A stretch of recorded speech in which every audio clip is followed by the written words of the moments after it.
C'est quoi un corps pur? Un corps pur est un corps qu'on ne peut pas fractionner par une quelconque méthode de séparation. Autrement dit, donc un corps pur ne peut pas subir un procédé de séparation. Donc ce qu'il faut retenir, puisqu'il ne peut pas subir une méthode de séparation, donc toutes ces particules doivent forcément être identiques. Donc toutes les particules d'un corps pur est identique, c'est pourquoi on n'a pas besoin de faire recours à une méthode de séparation. C'est ça qu'on appelle un corps pur. Maintenant, critères de pureté d'un corps pur. Les critères de pureté représentent des constantes physiques. Donc il y a les changements d'état restent constantes, à savoir la température d'ébullition, la température de fusion. Maintenant, dans cette partie, nous allons voir analyse de l'eau ou électrolyse de l'eau. Et vous avez le schéma illustratif qui l'illustre. Dans ce schéma-là, nous avons un électrolyseur qui a 2 électrodes. Et au-dessous de l'électrolyseur, nous avons des types A et C. Et nous avons ici un générateur.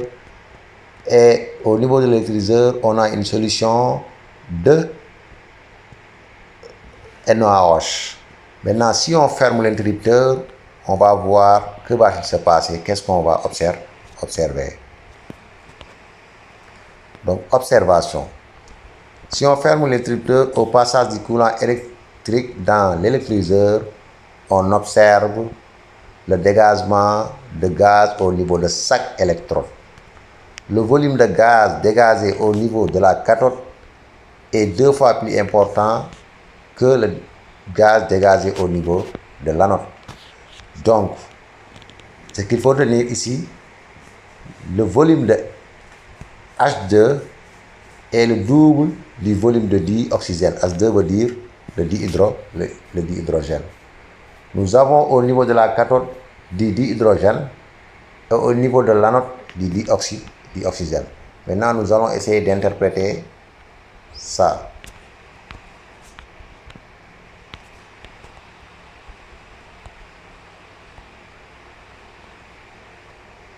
Interprétation. Que s'est-il passé? Au passage du courant électrique, nous avons observé des dégagements de gaz, à savoir le dioxygène et le dihydrogène. Donc, qu'est-ce qu'on peut dire? On peut dire que le courant électrique décompose l'eau pour donner naissance à d'autres corps purs, à savoir le dihydrogène et le dioxygène. Et voici le montage expérimental ci-dessous. Nous avons besoin d'un cristallisoire, du mercure, mélange d'hydrogène et dioxygène, bouton poussoir. Maintenant, observation. Au passage du courant électrique dans le mélange gazeux, c'est-à-dire à savoir le dihydrogène et le dioxygène, on va observer la montée du volume dans l'odiomètre. Apparition d'eau sur la paroi supérieure de l'odiomètre accompagnée d'une détonation et dégagement de chaleur. Comment on peut interpréter ça? On a mélangé le dihydrogène et le dioxygène et on obtient apparition du paroi supérieure de l'odiomètre de l'eau, apparition d'eau. Maintenant, ce qu'on peut dire, c'est très simple. Le dihydrogène et le dioxygène se sont combinés pour former de l'eau. Cette combinaison est un phénomène chimique. Corps pur composé, corps pur simple. Comme son nom l'indique, corps pur composé, composé de vie, composition. Corps pur simple. Un corps pur composé est un corps qu'on peut décomposer en d'autres corps purs. Si vous prenez l'exemple de l'eau, à travers l'électrolyse de l'eau, on a décomposé l'eau en d'autres corps, à savoir le dihydrogène et le dioxygène. Donc on peut dire que l'eau de formule H2O est un corps pur composé. Maintenant, corps pur simple, c'est le contraire. C'est un corps qu'on ne peut pas décomposer en d'autres corps purs. Si vous prenez l'exemple du dihydrogène et le dioxygène, on ne peut pas les décomposer en d'autres corps. Donc ça, ce sont des corps purs qui sont simples. Phénomène physique et phénomène chimique. Donc si on dit phénomène, phénomène veut dire transformation. Maintenant, donc dans ce cas, on peut définir phénomène physique. est une transformation au cours de laquelle la nature du corps ne change pas. On peut prendre l'exemple de la dilatation des métaux. Si vous prenez un exemple d'un fil de fer, si vous le mettez en contact avec le feu, il aura tendance à se dilater, à augmenter de longueur. Maintenant, une fois refroidi, sa nature ne change pas. Ça reste toujours du fil de fer. Donc ça, c'est un phénomène physique.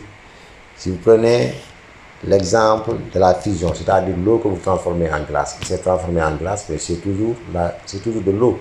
Donc ça, c'est un phénomène physique parce que sa nature n'a pas changé. Maintenant, phénomène chimique.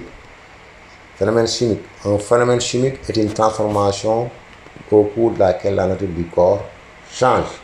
Exemple, l'huile est faite à base de l'arachide. Au départ, on a de l'arachide et on a transformé en huile.